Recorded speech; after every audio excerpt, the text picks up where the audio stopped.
Você, Baldasso, acredita no modelo tático do técnico do Internacional, Miguel Ángel Ramírez? Boa tarde. Boa tarde. Aquela palavrinha no final da frase é definitiva.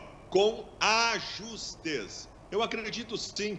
Meneghetti, o Miguel Ángel Ramírez tem 36 anos de idade. Ele é um jovem, cabeça aberta. É um treinador moderno. O presidente do Internacional tem boa relação com ele. O treinador sabe da oportunidade que está recebendo com o Inter. Essa é a hora de todo mundo sentar e conversar. Do João Patrício Herman, que é o vice de futebol, chegar para o Miguel Ángel e dizer: Miguel, teu esquema é ofensivo, é tudo isso que nós queremos, tal. Mas essa saída de bola, assim, com o goleiro recebendo 40 passes no jogo, vamos dar uma melhorada nisso aí, quem sabe a gente não faz isso. O Patrick lá na pontinha esquerda, vamos dar mais liberdade pro Patrick pelo lado esquerdo. Ajusta, Meneghetti, ajusta, todo mundo tem cabeça aberta, todo mundo é inteligente, é pro melhor do Inter, Meneghetti.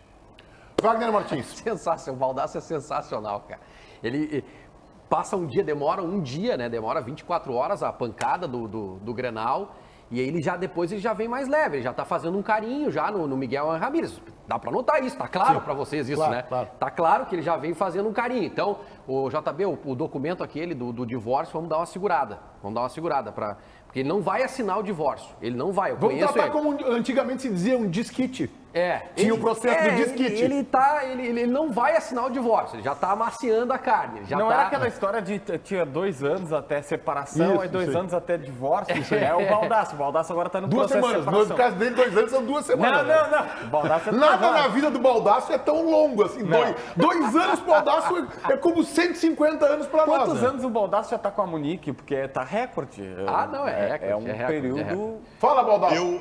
Eu gostaria de saber a opinião de você sobre o assunto, não a opinião de você sobre mim.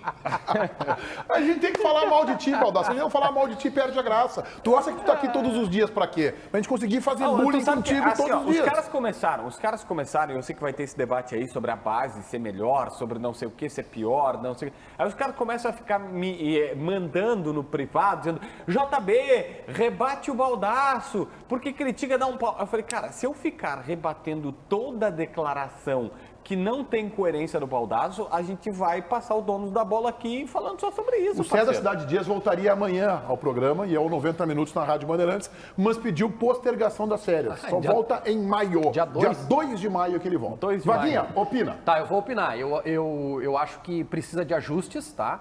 E talvez demore.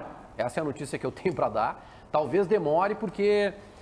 o jogador brasileiro, entendam bem o que eu estou falando, o jogador brasileiro ele demora um pouco mais para assimilar. E além disso, e aí dentro dos ajustes, eu acho que o Inter precisa se reforçar. Eu acho que o Inter precisa reforçar o seu elenco. Vai ao encontro do que eu disse ontem aqui, que os laterais participam muito do jogo, nesse esquema de jogo do Miguel Ángel Ramírez, e os laterais do Inter, que estão à disposição hoje, não apresentam qualidade suficiente para armar jogo. Não estou dizendo que eles não são suficientes para marcar ou para fazer cruzamento, mas para armar jogo, para participar efetivamente, eles são insuficientes. Então o Inter precisa se reforçar. Então eu acho que dentro dos ajustes está também essa situação de entendimento dos que já estão e da chegada de reforços. JB. Meneghetti, diante das opções que estão aí postadas pela nossa enquete, é óbvio que tu tem que votar ali. Sim, é só fazer alguns ajustes. Ele é possível dar certo.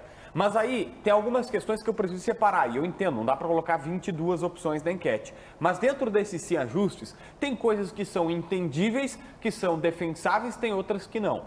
Ontem um telespectador veio me dando porrada, é a coisa que mais acontece no Instagram, diz assim: como é que tu compara o esquema do Guardiola com o desse treinador? Não tem nada a ver, porque ele jogava com o Vitor Valdez e o Vitor Valdez nem jogava com os pés. Sim, o Guardiola, por exemplo, foi o cara que consagrou o jogo posicional, foi o cara que consagrou todo mundo nas suas funções, isso é amplamente divulgado, mas ele não abusava dos passes para trás para o goleiro.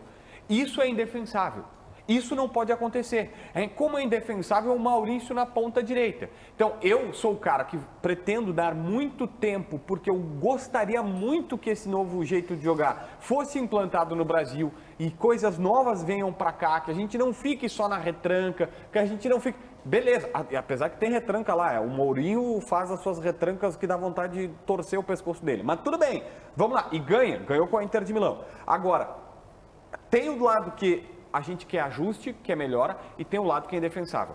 Maurício na ponta direita, Yuri Alberto jogando pelo lado, vamos lá, zagueiro saindo jogando ilimitadamente e recuo para o goleiro, isso não é ajuste, isso não pode acontecer. Eu voto na alternativa 1, eu estou confiante no esquema de jogo do Miguel Ángel Ramírez, acho que vai levar tempo, acho que a direção vai ter essa paciência e o torcedor a gente observa que não vai ter essa paciência, mas eu acho que a alternativa 3 ela tem que ser levada em consideração pela direção do clube. E eu não estou dizendo que o Internacional tem que sair contratando, mas acho que o Ramírez tem que pensar isso.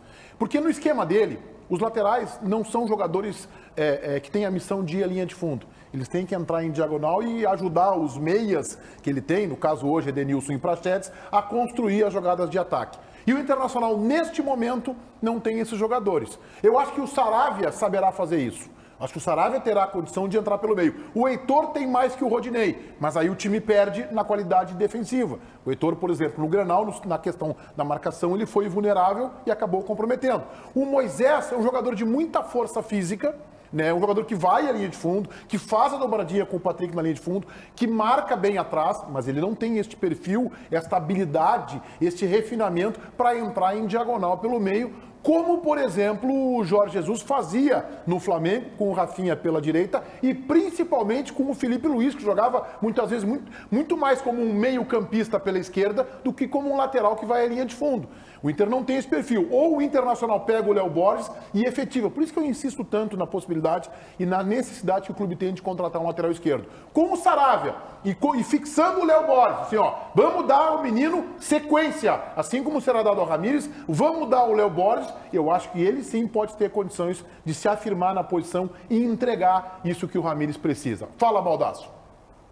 Bom, eu quero entender vocês, porque vocês estão votando na 1, mas vocês estão lá fazendo um carinho na opção 3. Vocês estão fazendo um carinho na opção em relação aos jogadores, correto? Correto. Então deixa eu só tentar entender vocês assim.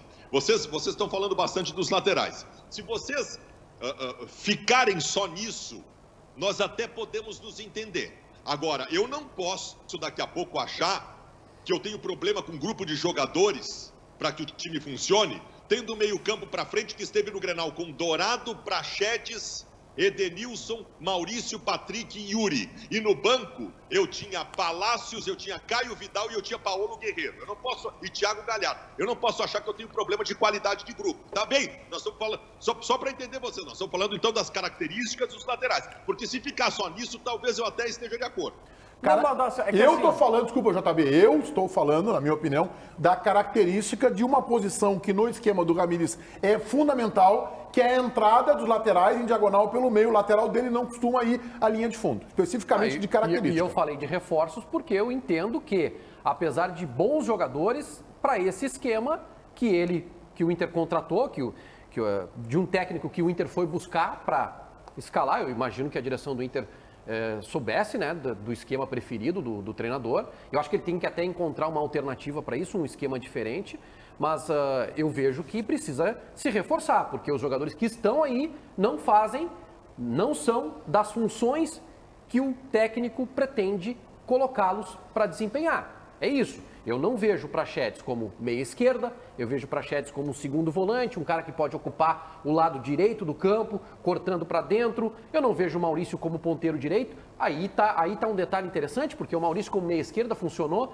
e ele parou de ser utilizado. Então eu acho que sim, tem problema de peça, mas não de qualidade de peça, de peças que não se encaixam no esquema.